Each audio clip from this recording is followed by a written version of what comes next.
Bismillahirrahmanirrahim. Assalamualaikum warahmatullahi wabarakatuh. Alhamdulillah, alhamdulillahi rabbil alamin wa bihi nasta'in ala umurid dunya waddin. Asyhadu an la ilaha illallah wahdahu la syarika lah wa asyhadu anna Muhammadan abduhu wa rasuluh la nabiyya ba'da. Allahumma sholli ala sayyidina Muhammad wa ala ali sayyidina Muhammad. Anak-anak yang kami sayangi dan kami banggakan, dan insya Allah dimuliakan oleh Allah Subhanahu wa Ta'ala. Pada kesempatan yang berbahagia ini, marilah sama-sama kita panjatkan puji dan syukur kita kehadirat Allah Subhanahu wa Ta'ala, karena begitu banyak nikmat karunia yang telah diberikan oleh Allah. Salah satunya adalah nikmat kesehatan, sehingga insya Allah kita menjalankan ibadah puasa ini diberi kekuatan, diberi kesehatan, sehingga datangnya nanti waktu berbuka. Amin ya rabbal alamin. Salawat beriring salam, marilah sama-sama kita berikan kepada junjungan kita Nabi Muhammad sallallahu alaihi wasallam dengan ucapan Allahumma sholli ala sayyidina Muhammad wa ala ali sayyidina Muhammad. Anak-anak kami yang kami banggakan dan kami sayangi, adapun materi pesantren Ramadan yang ingin saya sampaikan pada kesempatan ini adalah tentang akhlak.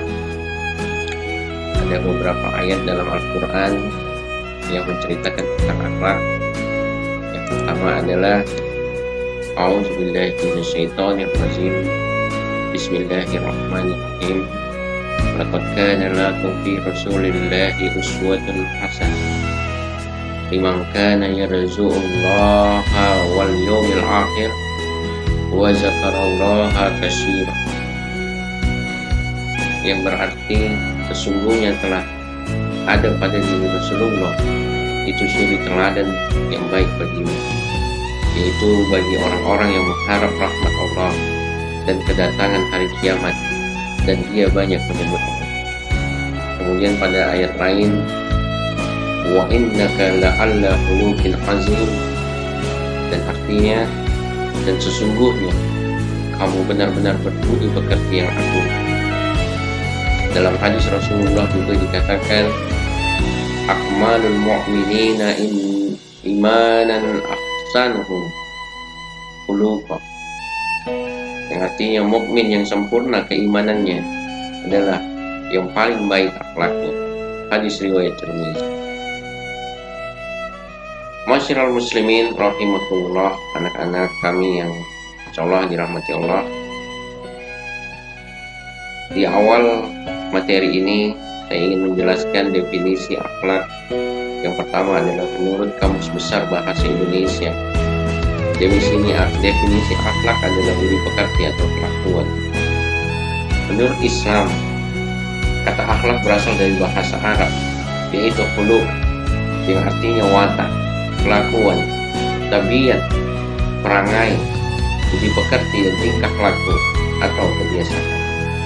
Akhlak dalam Islam diartikan sebagai perangai atau tingkah laku yang ada dalam diri seseorang yang telah melekat dan dilakukan dipertahankan secara terus-menerus. Dalam Islam ada dua pembagian akhlak. Yang pertama adalah akhlak mahmudah dan yang kedua adalah akhlak mazmumah. Apa itu akhlak mahmudah? Akhlak mahmudah adalah akhlak terpuji atau akhlak yang baik. Ada beberapa contoh akhlak yang baik atau akhlak mahmudah dalam Islam. Yang pertama adalah sifat pemaaf. Oleh karena itu, sebagai kaum muslimin, kita harus dengan mudah memaafkan kesalahan saudara kita muslim yang lain. Kemudian sabar baik dalam menghadapi cobaan, sabar menghadapi ujian yang diberikan oleh Allah Subhanahu wa Ta'ala. Innallaha ma'as sabirin, sesungguhnya Allah itu dekat bersama orang-orang sabar. Kemudian ada ikhlas.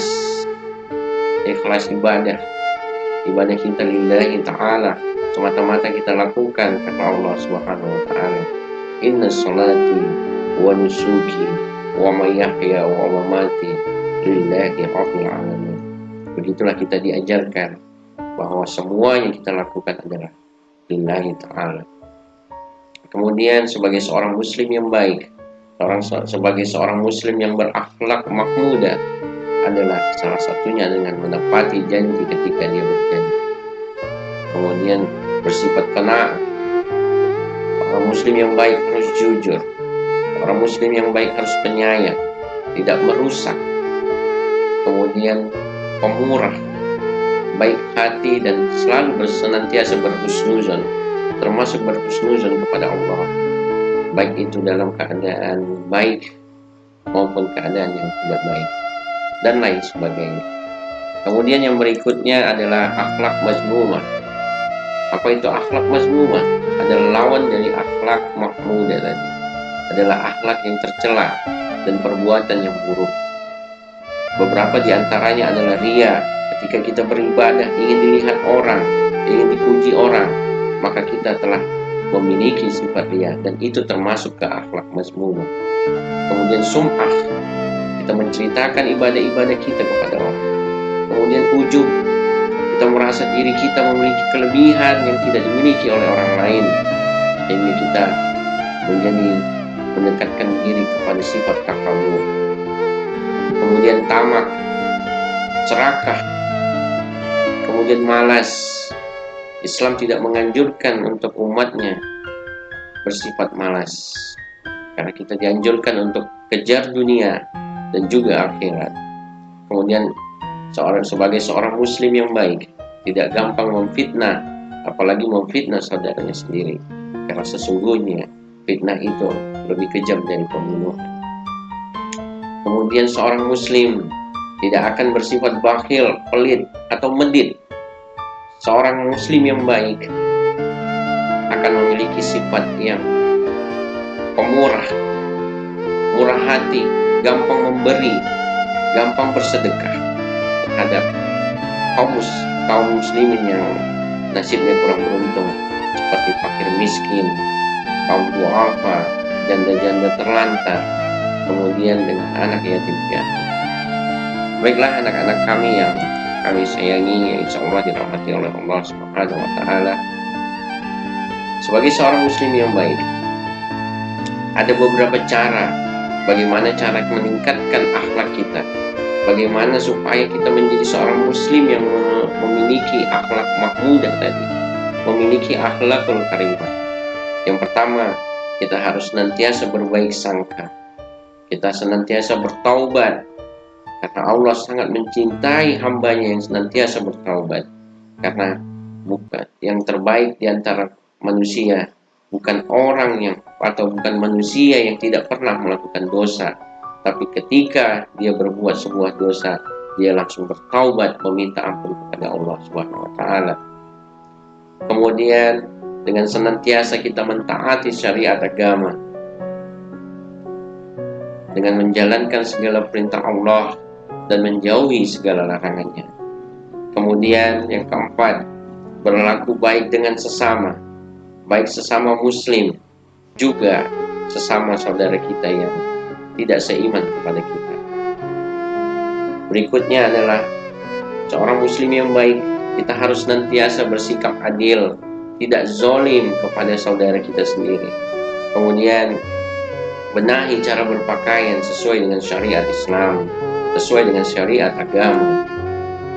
Kembalikan fungsi pakaian sesuai dengan syariat Islam, yaitu fungsinya adalah menutupi aurat, menutupi apa yang tidak pantas untuk ditunjukkan kepada orang lain yang bukan mahram. Kemudian kita harus senantiasa mengingat sejarah hidup Rasulullah yang penuh dengan contoh akhlakul karimah, yang penuh dengan contoh akhlak yang agung yang dicontohkan oleh Rasulullah SAW ketika berdakwah. Kemudian kita harus senantiasa bergaul dengan mereka yang berakhlak baik.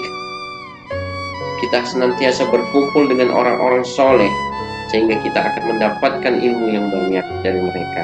Dan insya Allah Kita akan digabungkan nanti di akhirat bersama orang-orang yang kita cintai. Kemudian kita harus senantiasa menerima nasihat. Kita menerima masukan dari siapapun, bahkan dari seorang anak kecil pun. Kalau nasihat itu baik, harus kita terima. Kemudian kita harus bertamu dengan sopan. Kita harus menjaga adab kita ketika bertamu, ketika kita mendatangi saudara kita, ketika kita mengunjungi saudara kita. Kita harus beradab dengan sopan sesuai dengan syariat Islam. Masyaallah muslimin rahimakumullah. Kemudian yang akan kita bahas adalah sekarang ini kita sedang menghadapi sebuah wabah yang kita sebut dengan COVID-19. Nah, pertanyaannya, bagaimanakah akhlak seorang muslim, akhlak kita dalam menghadapi, menyikapi situasi yang saat ini terjadi? Yang pertama adalah kita harus senantiasa berhusnuzon atau berbaik sangka kepada Allah Subhanahu wa taala atas semua kejadian yang terjadi di seluruh alam ini merupakan takdir Allah Subhanahu wa taala. Semuanya pasti ada hikmah yang bisa kita ambil. COVID-19 merupakan makhluk ciptaan Allah Subhanahu wa taala, dan kehadirannya atau kemunculannya juga merupakan kehendak Allah Subhanahu wa taala. Yang kedua, apa sikap kita yang harus kita lakukan menyikapi musibah yang saat ini kita hadapi adalah memperbanyak istighfar, karena bisa jadi turunnya COVID-19 ini karena banyaknya dosa-dosa yang kita lakukan. Kemudian sholawat kepada Nabi Muhammad SAW, dan kita senantiasa berdoa meminta perlindungan dari Allah Subhanahu wa taala. Kemudian yang berikutnya adalah kita harus senantiasa melakukan ikhtiar dengan memulai dari pola hidup yang sehat dan bersih, dan juga kita harus mematuhi arahan, himbauan dan aturan dari pemerintah yang telah dibuat dalam rangka menghadapi ujian ini. Dan jangan lupa, kita tidak boleh gelisah dan panik. Masyaallah muslimin rahimakumullah, anak-anak kami yang kami banggakan, mungkin pada pertemuan pertama ini itu saja yang ingin saya sampaikan, dan mohon maaf apabila terdapat kesalahan. Billahi taufiq wal hidayah. Assalamualaikum warahmatullahi wabarakatuh.